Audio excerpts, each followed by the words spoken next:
Hello aspirants, Chhattisgarh most important 500 question की series को continue करते हुए आज के इस सेशन को हम स्टार्ट करते हैं। आज का हमारा पहला क्वेश्चन और इस सीरीज़ का क्वेश्चन नंबर 11 है, पद्मश्री पुरस्कृत जागेश्वर यादव कहाँ के निवासी हैं। सबसे पहले इस क्वेश्चन को डील करने के लिए हमें पद्मश्री पुरस्कृत जो जागेश्वर यादव जी है उनके बारे में छोटा सा इन्फॉर्मेशन ध्यान होना चाहिए, पता होना चाहिए। तो देख लेते हैं फ्रेंड्स जागेश्वर यादव जी के बारे में। जागेश्वर यादव को 2024 में पद्मश्री पुरस्कार से सम्मानित किया गया है। जैसे कि आप सभी जानते होंगे, पद्मश्री पुरस्कार राष्ट्रपति द्रौपदी मुर्मू जी के द्वारा सम्मानित किया जाता है। ठीक है, अगर बात करें जागेश्वर यादव को किस क्षेत्र में यह सम्मान दिया गया है, तो ध्यान रखिएगा फ्रेंड्स, समाज सेवा के क्षेत्र में इन्हें यह सम्मान दिया गया है। ठीक है, जो भी इम्पॉर्टेंट पॉइंट्स है मैं आपको यहाँ पे लिख करके बताते जाऊँगी, आप सभी उसको नोट डाउन करते हुए चलिएगा और सेशन के अंत में आप उन सारे 10 क्वेश्चन के जितने भी इंपॉर्टेंट फैक्ट रहेंगे उन सबको एक बार आप रिवाइज़ कर लीजिएगा। इससे आपका जो करंट अफेयर है वो काफ़ी स्ट्रॉन्ग होता चला जाएगा। ओके, अगर हम बात करें जागेश्वर यादव जी के, तो ध्यान रखिएगा फ्रेंड्स, ये जो है बगीचा, ठीक है, और बगीचा कहाँ पड़ता है, जशपुर में पड़ता है, तो ये बगीचा जशपुर के निवासी हैं। इनके बारे में बात करेंगे तो मोस्ट इंपॉर्टेंट चीज़ इसके बारे में ध्यान रखना है फ्रेंड्स कि जागेश्वर यादव को बिरहोर के भाई या फिर बिरहोर भाई के नाम से भी जाना जाता है। तो बिरहोर भाई, क्वेश्चन ये भी बन सकता है कि बिरहोर भाई के नाम से किन्हें जाना जाता है। ठीक है, काफ़ी चर्चे में रहे हैं जागेश्वर यादव जी, तो ध्यान रखिएगा बिरहोर भाई के नाम से जागेश्वर यादव जी को जाना जाता है। इनके बारे में कुछ इंपॉर्टेंट फैक्ट और है कि वर्ष 2015 में, ठीक है, वर्ष 2015 में इन्हें शहीद वीर नारायण सिंह पुरस्कार से भी सम्मानित किया जा चुका है। तो इतने 4 इंपॉर्टेंट फैक्ट हैं जागेश्वर यादव जी से संबंधित जिसको आपको ध्यान में रखना है। हमारा क्वेश्चन था कि जागेश्वर यादव कहाँ के निवासी हैं, तो हमारा करेक्ट ऑप्शन हो जाएगा ऑप्शन नंबर ए। बढ़ते हैं अपने नेक्स्ट करेंट अफेयर की तरफ। क्वेश्चन नंबर 12 है फ्रेंड्स की 2024 में छत्तीसगढ़ में नवीनतम राज्यसभा सांसद के तौर पर किसे नियुक्त किया गया है। राज्यसभा सांसद के बारे में बेसिक इन्फॉर्मेशन जो आपको पता रहना चाहिए, सबसे पहला इन्फॉर्मेशन ये है कि छत्तीसगढ़ से अगर हम बात करें तो छत्तीसगढ़ से राज्यसभा के लिए 5 सदस्य चुने जाते हैं। ठीक है, 4 सदस्य पहले ही चुन लिए गए हैं, जिस 5 सदस्यों में से एक सदस्य जो थे फ्रेंड, जिनका नाम है सरोज पांडे। ठीक है, सरोज पांडे जी का कार्यकाल जो है वो पूरा हुआ और इन्हीं के स्थान पर एक नए सदस्य की नियुक्ति की जा चुकी है। तो हमारा क्वेश्चन वहीं से है कि नए सदस्य कौन है, तो ध्यान रखिएगा देवेंद्र प्रताप सिंह को छत्तीसगढ़ में से नवीनतम राज्यसभा सांसद के तौर पर चुना गया है, देवेंद्र प्रताप सिंह। अब हमारे लिए इंपॉर्टेंट हो जाता है देवेंद्र प्रताप सिंह कहाँ के निवासी हैं, तो ध्यान रखिएगा ये जो है रायगढ़, ठीक है, रायगढ़ क्षेत्र से ये संबंधित हैं। इन्हें जो इनका कार्यकाल है वो 3 अप्रैल 2024 से अब ये 2 अप्रैल 2030 तक छत्तीसगढ़ से राज्यसभा सांसद रहेंगे। ठीक है, 5 जो राज्यसभा सांसद है फ्रेंड्स, 5, उन सब के नाम आपको याद होने चाहिए। तो एक बार हम देख लेते हैं उन सभी के नाम। फूलोदेवी नेताम, TS तुलसी, जिसका पूरा नाम है श्री कवि तेजपाल सिंह तुलसी। ओके, राजीव शुक्ला और रंजीत सिंह, ये हो गए 4, और 5वें हैं देवेंद्र प्रताप सिंह। देवेंद्र प्रताप सिंह को सरोज पांडे के स्थान पर नियुक्त किया गया है। ओके, नेक्स्ट क्वेश्चन है फ्रेंड्स, बिलासपुर लोकसभा सीट से नवनिर्वाचित सांसद तोखन साहू है। टोकन साहू नहीं, इसको करेक्ट कर लीजिएगा, तोखन साहू। ठीक है, तोखन साहू के निकटतम प्रतिद्वंदी कौन रहे हैं। आपको बता दो फ्रेंड्स, जो तोखन साहू हैं, ठीक है, वो नवनिर्वाचित सांसद तो बने हैं लोकसभा सीट से, साथ ही साथ ये जो है केंद्रीय में राज्य मंत्री भी बने हैं। इस वजह से ये हमारे लिए इम्पोर्टेंट हो जाता है। ठीक है, सिर्फ इस लोकसभा के बारे में बात करें तो सिर्फ एकमात्र छत्तीसगढ़ के ये सांसद है जिन्हें केंद्रीय राज्य मंत्री बनाया गया है। तो हमारा क्वेश्चन है कि इनके जो निकटतम प्रतिद्वंदी रहे हैं वो कौन हैं। तो ध्यान रखिएगा, ऑप्शंस दिए पहले पढ़ लेते हैं, देवेंद्र यादव, भूपेश बघेल, सरोज पांडे और विकास उपाध्याय। तो ध्यान रखिएगा फ्रेंड्स, तोखन साहू के निकटतम प्रतिद्वंदी जो हैं वो देवेंद्र यादव जी थे, ऑप्शन नंबर ए। ओके, के लिए यहाँ पर यह भी इंपॉर्टेंट हो जाता है कि तोखन साहू कौन से लोकसभा सीट से आए हैं। ठीक है, लोकसभा क्षेत्र क्या रहा है, तो बिलासपुर लोकसभा क्षेत्र रहा है, ये भी आप नोट डाउन कीजिएगा। क्वेश्चन नंबर 14 है, नवनियुक्त राज्यपाल रामेन डेका कहाँ के निवासी हैं। जैसे कि आप सभी जानते होंगे कि छत्तीसगढ़ में नए राज्यपाल की नियुक्ति हो चुकी है। ठीक है, छत्तीसगढ़ के साथ साथ और भी अन्य जिलों में, अन्य राज्यों में राज्यपाल को नवनियुक्त राज्यपाल बनाए गए। उसी के तहत छत्तीसगढ़ में भी बनाया गया। कब बनाया गया, तो ध्यान रखिएगा 27 जुलाई, ठीक है, 27 जुलाई 2024 को रामेन डेका जी को छत्तीसगढ़ का राज्यपाल बनाया गया? इनका क्रम ध्यान रखिएगा फ्रेंड्स, ये 10th नंबर के राज्यपाल हैं। ओके, अब हमारा क्वेश्चन ये है कि ये जो है वो मूल निवासी कहाँ के हैं? ऑप्शंस दिए हैं आपके सामने, मेघालय, सिक्किम और एक ऑप्शन चुप गया हमारा असम। ठीक है, तो यहाँ पर हमारा करेक्ट ऑप्शन हो जाएगा फ्रेंड्स, ये जो रामेन डेगा जी हैं उनके मूल निवासी हैं असम से, असम राज्य से संबंधित हैं। ओके, और इनका क्रम ध्यान रखिएगा 10th नंबर के ये हैं, 10th नंबर के। नेक्स्ट क्वेश्चन है, छत्तीसगढ़ की पहली जेसीबी वुमेन कौन बनी है? जेसीबी वुमेन का मतलब है कि छत्तीसगढ़ की ऐसी कौन सी महिला है जिन्होंने पहली बार जेसीबी, जो आप जानते होंगे गाड़ी आती है एक जेसीबी जो काफ़ी, जिनको चलाना बहुत ही कॉम्प्लिकेटेड होता है, ठीक है, उसको विमेन ने चलाया है, तो इस वजह से ये हमारे लिए इंपॉर्टेंट है। ऑप्शन से अंकिता गुप्ता है ये, दमयंती सोनी, याशी जैन और संप्रिया पूजा निषाद। ठीक है, तो यहाँ पे हमारा करेक्ट ऑप्शन हो जाएगा दमयंती सोनी।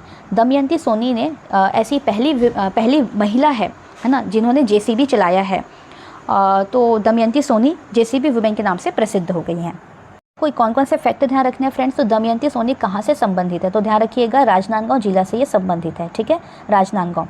अब इनके बारे में एक छोटा सा फैक्ट ध्यान रखिएगा, इन्हें जो है जापान द्वारा बुलाया गया था एक्सपो में शामिल होने के लिए, इन्हें जापान के द्वारा बुलाया गया था, लेकिन कुछ आर्थिक दिक्कतों के कारण ये जो है वो वहाँ नहीं जा पा रही थी। तो इन्होंने जो माननीय मुख्यमंत्री जी हैं विष्णुदेव साय, उनसे बात कही और विष्णुदेव साय जी के द्वारा सभी आर्थिक सहायता उन्हें उपलब्ध कराई गई और अब ये जापान में जो एक्सपो है वहाँ पर ये सम्मिलित हुई हैं। ठीक है, तो इन्होंने छत्तीसगढ़ को इंटरनेशनल लेवल पर लेकर के गया है, ये इसलिए इस वजह से भी ये हमारे लिए इम्पॉर्टेंट हो जाता है। तो छत्तीसगढ़ की पहली जेसीबी विमेन कौन है? ध्यान रखिएगा दमयंती सोनी। नेक्स्ट क्वेश्चन है हमारे पास, छत्तीसगढ़ का पहला ट्राइबल फ्रीडम फाइटर म्यूजियम कहाँ बनाया जाएगा? ओके, ऑप्शंस दिए हुए हैं जगदलपुर, अंबिकापुर, नया रायपुर और यहाँ पे है बस्तर। तो ध्यान रखिएगा friends, tribal freedom fighter museum है तो इस वजह से आप कंफ्यूज मत होइएगा, जगदलपुर में आप कंफ्यूज हो सकते हैं और एक ऑप्शन है बस्तर, इसमें भी आप कंफ्यूज हो सकते हैं। ठीक है, तो अच्छे से पढ़ के जाइएगा इसको। छत्तीसगढ़ का पहला ट्राइबल फ्रीडम फाइटर म्यूजियम जो है वो नया रायपुर में बनने को जाएगा। ठीक है, इसका जो उद्घाटन है वो 1 नवंबर, ठीक है, छत्तीसगढ़ स्थापना दिवस के दिन किया जाएगा 1 नवंबर को, 1 नवंबर अभी 2024 में। ठीक है, अब इसमें क्या किया जाएगा? इसका जो नामकरण है वो हमारे लिए इम्पोर्टेंट है। नामकरण ध्यान रखिएगा, शहीद वीर नारायण सिंह जी के नाम पर इसका नामकरण किया जाएगा। ये टोटल 9.75 एकड़ में बन रहा है। इतने बड़े एरिया में ट्राइबल फ्रीडम फाइटर म्यूजियम बनाए जा रहे हैं 9.75 एकड़ में। बेसिकली इसमें क्या किया जाएगा, इस म्यूजियम में जो है आदिवासी स्वतंत्रता संग्राम सेनानियों की जो पूरी जीवनी है वो वहाँ पर रखी जाएगी और बहुत ही अट्रैक्टिव वे में उसको प्रेजेंट किया जाएगा, जहाँ पर कोई भी व्यक्ति जो है वहाँ पर जा कर के उससे पढ़ सकता है और मूर्तियों व स्कल्पचर के माध्यम से उनकी शौर्य गाथा जानने और देखने और समझने को भी यहाँ पर हमको मिलेगी। ओके, इसके लिए जो बजट में प्रावधान किया गया या फिर इसके लिए जो लागत रखी गई है वो है 25.66 करोड़, 25.66 करोड़ का लागत इसके लिए रखा गया था। ओके, हमारा क्वेश्चन था कि tribal museum freedom fighter museum कहाँ बनाया जाएगा? तो correct option is option number C. Next question है फ्रेंड, छत्तीसगढ़ का पहला फ्लोटिंग सौर ऊर्जा संयंत्र कहाँ प्रस्तावित किया गया? काफ़ी चर्चे में रहा है ये, तो देख लेते हैं। पहला है छत्तीसगढ़ का पहला फ्लोटिंग सौर ऊर्जा संयंत्र, तो इसका ऑप्शन पहले देख लेते हैं, रायपुर, कोरबा, भिलाई और बेमेतरा। तो भिलाई एक मड़ौदा, ठीक है, भिलाई में एक स्थान है मड़ौदा, वहाँ पर फ्लोटिंग सौर ऊर्जा संयंत्र बनाया जाएगा। कितने मेगावाट का बनाया जाएगा ये भी क्वेश्चन आ सकते हैं, तो ध्यान रखिएगा 15 मेगावाट का यहाँ पे जो प्लांट है वो इस्टेब्लिश किया जाएगा। ठीक है, इसकी जो क्षमता रहेगी 15 मेगावाट है। किसके द्वारा बनाया जा रहा है? तो ध्यान रखिएगा friends, NTPC SAIL power supply corporation limited, ठीक है, NTPC SAIL power supply corporation limited के द्वारा इसे बनाया जा रहा है।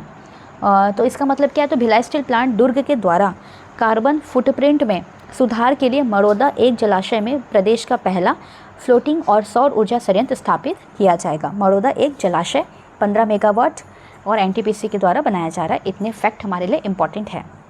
नेक्स्ट क्वेश्चन है, बहरूपिया महोत्सव 2024 कहाँ आयोजित किया गया? ऑप्शन दिए हुए हैं आपके सामने, रायपुर, सुकमा, चिरमिरी, बलरामपुर। इस टाइप के क्वेश्चंस जनरली देखने को मिलते हैं हमको CGPSC CG व्यापम में, तो ध्यान रखिएगा फ्रेंड्स।